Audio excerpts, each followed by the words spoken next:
with the initial conclusions of the gap analysis work. Today we have this morning two more special gap analysis works. The first is the work that we've been doing on climate change and resource development. And then we have a cross-cutting theme on gender relations and resource development. And so we'll have that first, then we'll have about a half an hour discussion. And then following the discussion, we'll have a break. So it's only for an hour and before we go for our first break. When we come back, we'll have the Northern panel where we get representatives from the various organizations to talk about their priorities, especially in relation to the gap analyses. And then that will be, following now those presentations, we'll have a discussion. Then in the afternoon, we're going to have roundtable discussions where everybody has a chance to talk to the different researchers and to talk to different partners. Researchers have time to talk to the different community representatives about the priorities. And I'll explain more about that when we start that in the afternoon. So that's what we're going to do today. Hopefully we'll get through that. And what I'll do is I'll start out today with the climate change, which I'll do the presentation, but it's sort of, I should say, it's been a common work on behalf of the theme coordinators for ReSDA. So climate change implications for communities, regions, and resource development. And a sort of a bit of a background in terms of our approach to climate change as far as ReSDA is concerned. We recognize that when we put ReSDA together, that climate change is probably the most, well, I think it is the most researched issue in the Arctic. Over the past 10 years, I think it's safe to say that that is the issue that's been the most looked at by researchers throughout the circumpolar north.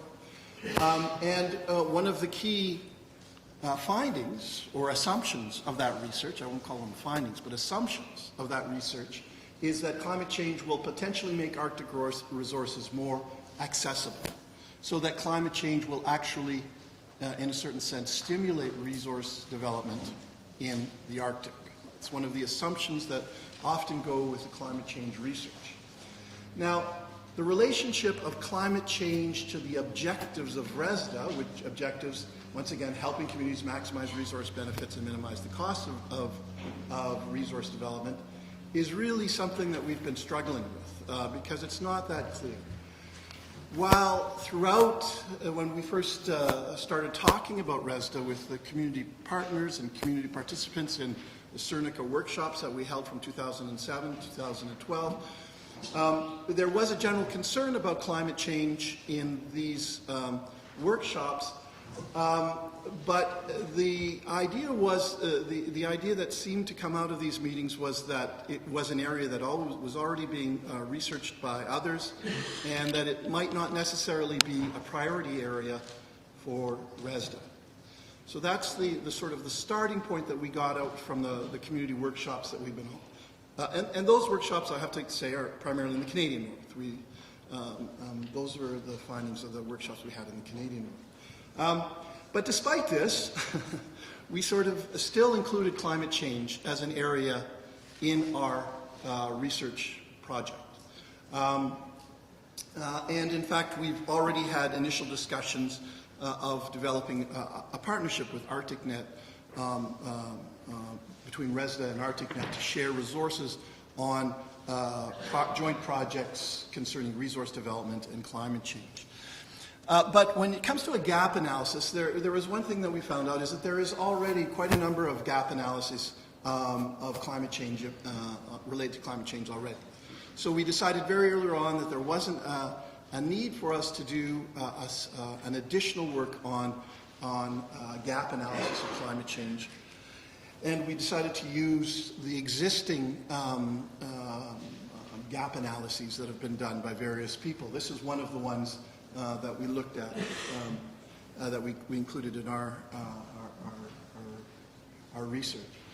And so what I've done today is just generally summarizing the findings of a number of these gap analyses that exist already, especially as they relate to potential impacts of climate change on communities, on human communities. A lot of, when you Google or you search for impacts on communities related to climate change, you get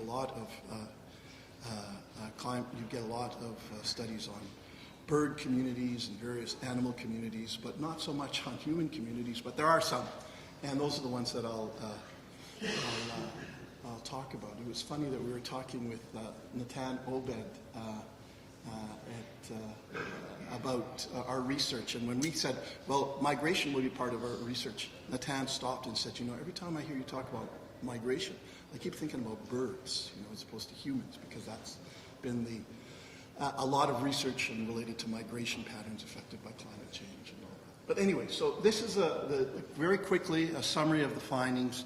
And some of you know these findings already. There's been several, in Whitehorse there's been several conferences starting in 2007, I think, on climate change.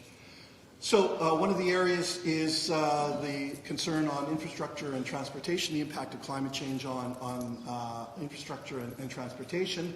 In Alaska, there has been research on the potential impact of roads and in infrastructure, the cost of that. I think ICER actually costed it out, didn't they, Matt?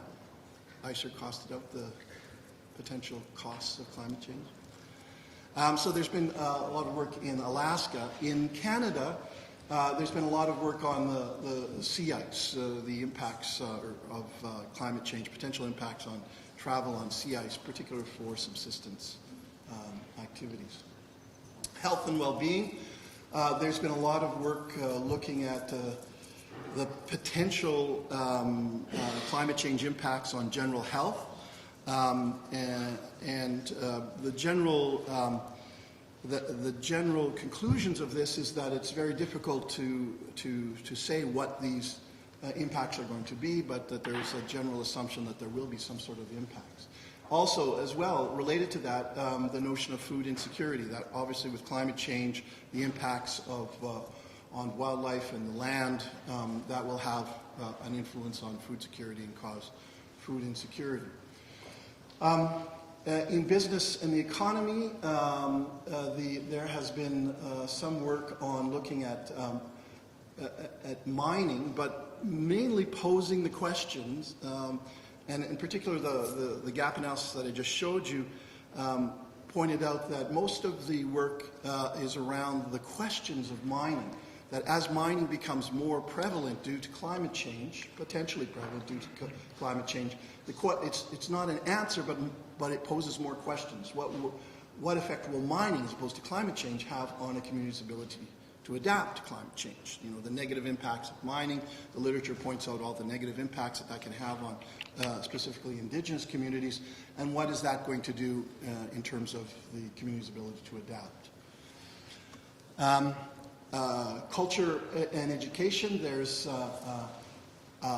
work related to climate change, discussing the need to link traditional knowledge with science, that as these changes become more and more apparent, although they're difficult to understand, we need to link climate change, we need to link science with traditional knowledge to better understand what's happening with climate change.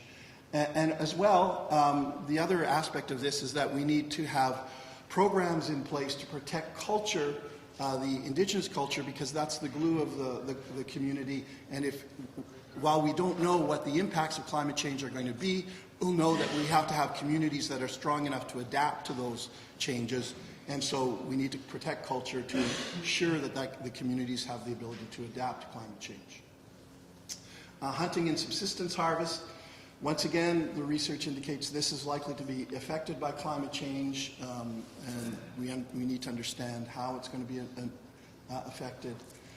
Institutional and resource management. Once again, while we can't predict the impacts of climate change, it is apparent that there are barriers for the participation of communities in those institutions that could serve to help mitigate climate change effects. and we have to remove those barriers. So you have a general understanding that, that we need to increase the capacity of communities to deal with potential impacts of climate change that we are unsure what the actual impacts are going to be. So I said, so in terms of the priority areas of research related to climate change for ReSDA, since the potential impacts of climate change are difficult to predict, we need to help communities increase their capacity. And this is a general finding, I think, of all of the literature related to human communities in the climate change research. And to do that, we need to help ensure that barriers to adaptation are removed, so that since we don't know what the impacts of climate change are going to be, when these impacts come, we're going to have to ensure that they have all the communities have all that they need so that they can adapt themselves to these impacts. That's the general idea. So in terms of ReSDA, the question is, how do we do this in terms of our research?